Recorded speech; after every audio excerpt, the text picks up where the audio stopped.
An urgent court application by the First National Bank to have a court order stopping the Workers' Revolutionary Party's Secretary Herwart Beukes and his wife Erica Beukes from continuing with what it called defamatory statements against it was thrown out yesterday by Judge Collins Parker.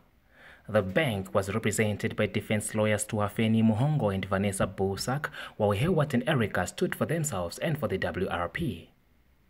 Although the bone of contention is around a parallel bank account that was opened at FNB by WRP Splinter Group, into which funds from Treasury are said to have been deposited, the bank came out to allege that the respondents had made damaging statements to the effect that its chief executive officer was involved in acts of criminality involving theft, fraud, and corruption. Right in the eve of the commencement of the applicant's arguments, Judge Parker laid it out that the application was seeking to stop the respondents from exercising their freedom of expression.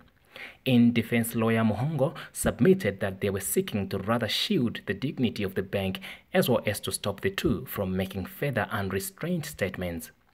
The judge bore in against his defense, reminding him that only the courts could decide whether freedom of speech was unrestrained or not, adding that the case was marred with many disputes of fact.